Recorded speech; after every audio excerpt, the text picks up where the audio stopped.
Hey everybody, welcome to One Flight Down Basement Beer Tastings. Today, I'm actually going to do a flight. Well, okay, not like a flight with, flight glasses. I don't have actual flight glasses here, oddly enough. But I'm going to do 4 beers. And why am I doing that? Because I have myself a Swash box. A whole box of Swash. I'm going to, there's 4 different kinds of beers in here. And we're going to give them all a try.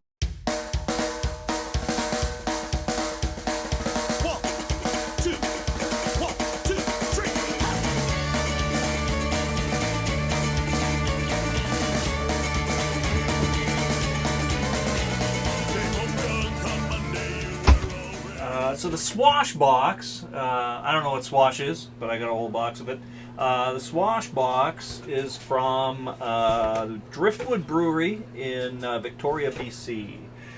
Inside here we have Tug IPA, raised by Wolves IPA, original gravity Haze, and the naughty Hildegard ESB. So we're going to give those a try. It's actually someone my girlfriend works with suggested that I give these a try. I have had the Fat Tug before. The Fat Tug is a very tasty IPA, so I'm going to start with that. Haven't had this one in a while. This was kind of like a go-to IPA for a while when we didn't have a lot of craft breweries here in Winnipeg, where I live. We had a few imported ones that came in, and Fat Tug was usually available, usually in like a big ass bottle. Not just a big bottle, but a big ass bottle. And I think I first tried it on a trip out to BC in 2011, maybe 2010. And they've always had a good beer scene out there. Even in the 90s, they had a good beer scene.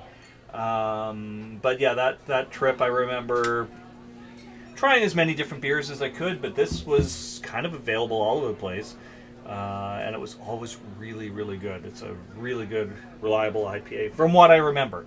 At that time, I think the only local IPA we had would have been a little scrapper IPA from Half Pints Brewing Company, also very good. But we're going to have this one today. So, Fat Tug, here we go.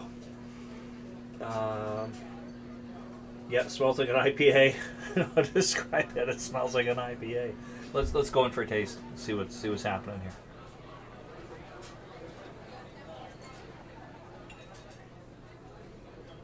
Oh, that's lively. It's nice. That's yeah, packed full of flavor. What I love about IPAs is they often have like a citrusy note to them. I think it just kind of depends on the different kinds of hops you're using.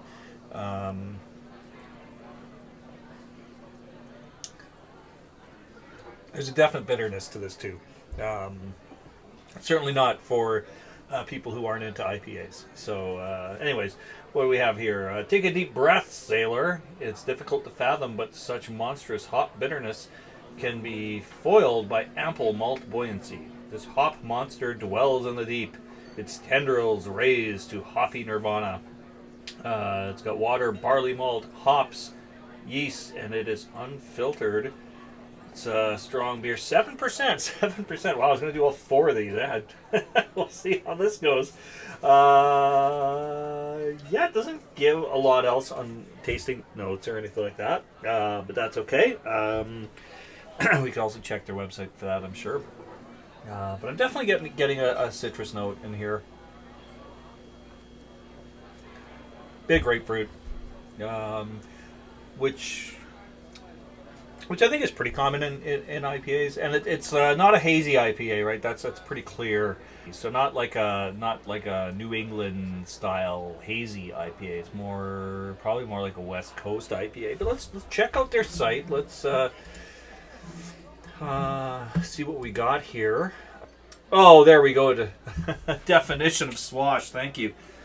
Swash. It's a verb. The rush of seawater up the beach after the breaking wave. Doesn't sound like something I want to drink, but in this case, it actually is. So it just kind of runs down what beers are in there, and they all seem to be part of their core lineup. 7%. The malts are Pilsner, Crystal, and Carapils. Hops are Cascade, Columbus, Centennial, Amarillo, and Citra. 80 IBUs. So there you go. Featuring notes of grapefruit, mango, melon, and passion fruit. It's a Northwest style IPA. A little bit of I think a floral note too, which also pretty common in IPAs. Yeah, I got nothing bad to say about this beer. It's super tasty, super reliable, and yeah, it's bitter. Like I'm feeling it a bit in the aftertaste. Again, I'm a fan of the IPA bitterness. I know not everyone is. I know there's probably some people watching this going, "Oh God, not IPAs again." But it's only 2 in the box that are IPAs. Yeah, there's it's hazy, so it's probably still hoppy, and the naughty Hildegards and ESB. So there you go.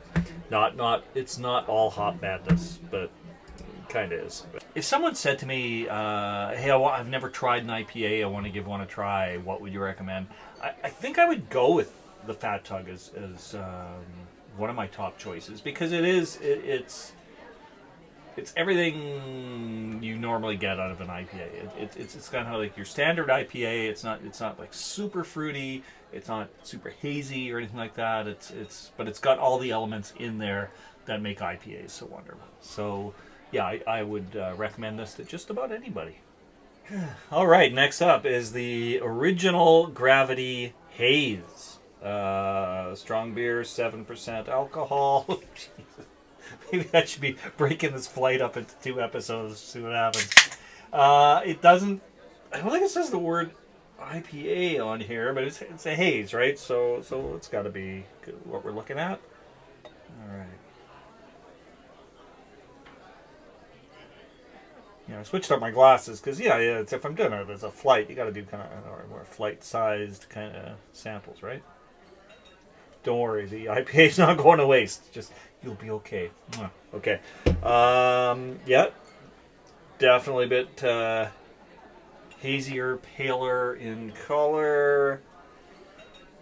Not much to the nose on this one. Activate. Yeah, there's not much in the nose. Give it a taste.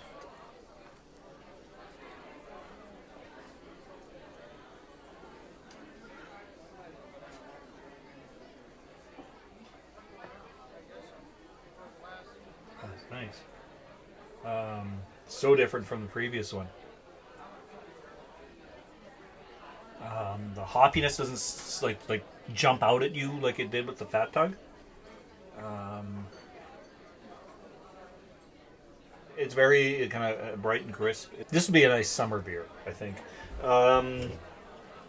Yeah, let's check out what this says. So it's made with water, barley malt, oats, raw wheat, green apple, hops, and yeast. If this said, apple IPA on it or something, I probably wouldn't be that excited about picking it up. But that said, I really like the taste of this.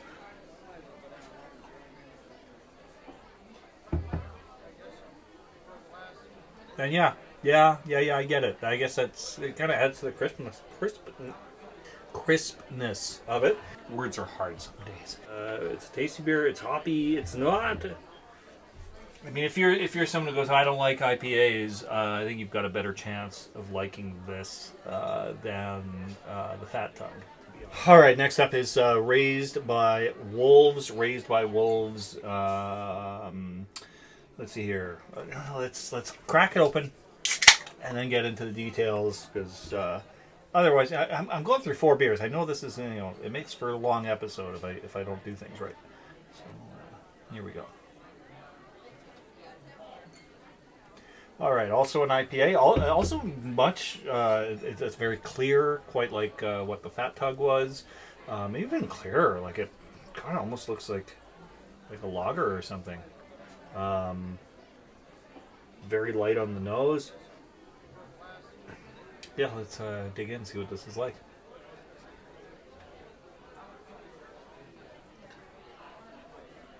Oh man. Oh, that's really juicy up front. That is nice. Wolves IPA. What does this tell us? This one was abandoned to the wild. Why would you abandon this? This is beautiful.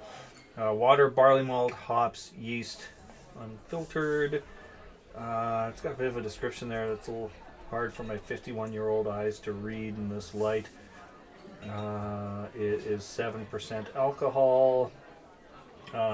All these tend to be pretty strong. Yeah, so this one, their site does not give anything about IBUs. Odd that they did it with the Fat Tug, but not with the others. And it does say that it delivers layers of mango, melon, and papaya. Yeah, it is a super, super fruity IPA. Yeah, super nice. It almost, like taste-wise, reminds me a lot of a good hazy IPA. But it's not. It's golden in color. Yes, according to their site, it features a new wave of hop breeds that bring out the fruity characteristics. So there you go. Yeah, super fruity, super good. I like this a lot. All right, so last up is the Naughty Hildegard ESB, which I guess would be like an English bitter, English special bitter. Let's go with that. I do like the English bitter styles, so I'm sure this will be great. And it's an English style, so it's not like too intense on the alcohol. It's only 6.5%, so yeah, you'd be fine operating heavy machinery after this one. Yeah, let's give Naughty Hildegard a try.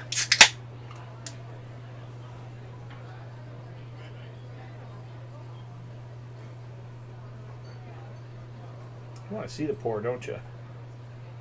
You don't want to just look at me looking down at a glass. What's the fun in that? Just let that head settle a little bit there. Pretty light on the nose. Oh geez. I'm not sharing this one with anybody. Yeah, it even looks like more like an English style beer, right? Like the kind of copper color you got there, and the thick white fluffy head.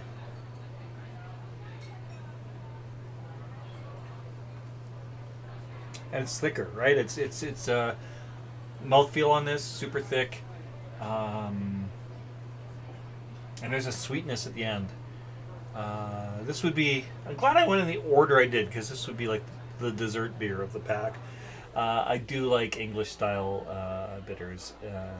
So yeah, I can't say anything bad about that one. But if I have to pick a winner, and I don't, but I will anyway, congratulations to the Wolves IPA. If I need to buy anything, just like a one-off from Driftwood without getting the Swash box, I'd go with this. Although I don't know in Manitoba if I can get it outside of the Swash box. So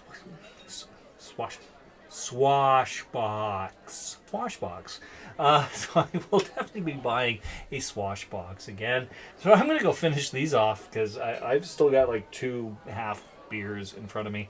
Thanks for tuning in. More shows coming up soon. If you like the show, tell your friends. Subscribe to the show. Like the show. Like it. Yeah, I know you like the show because you're watching it, but give it that little thumb icon thing. It makes me feel good. Drink local, or drink from a Swash box, a box of Swash. Cheers, friends.